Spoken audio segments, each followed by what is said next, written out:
I klasse 1, det er Border Collie Mick, 2 år, ejet af Hansen Sø.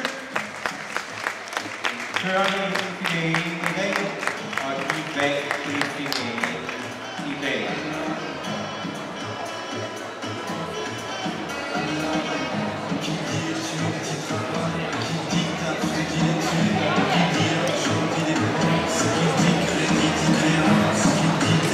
Så går vi over til klasse 2, og her har vi en Border Collie Conan.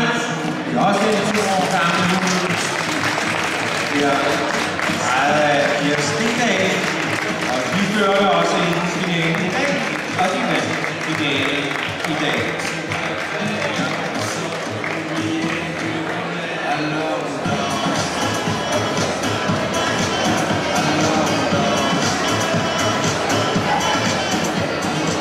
Og så har vi i klasse 3, det er Søren også en Border Collie, altså sammen 6 år gammel hund, ejet og her ført af Jennifer Ries, førte ikke finalen og vandt finalen. Og Jennifer hun lovede at tage gavekjole på, hvis hun vandt denne finale.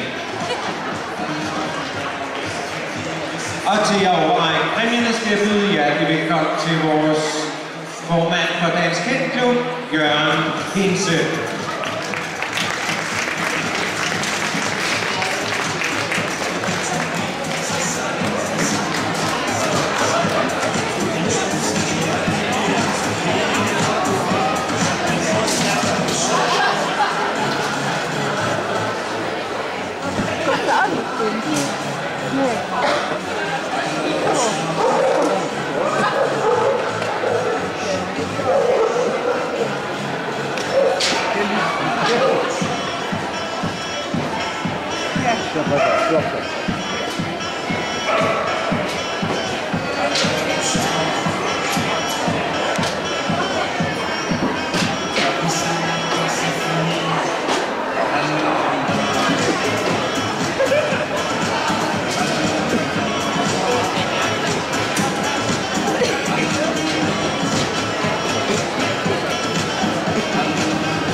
Damer og herrer, i disse flotte ekvipager, dygtige lydhedshunde og førere.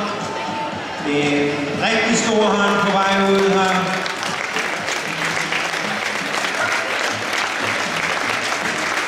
Og det er altså en klasse 1, Border Collie Mick, og det er Hansen Sø. Klasse 2, Border Collie Conan og Pia Stigdal. Og i klasse 3, Border Collie Lasse Seier, Pima Eko og Jennifer Ries. Og hjertelig tillykke med jeres titler.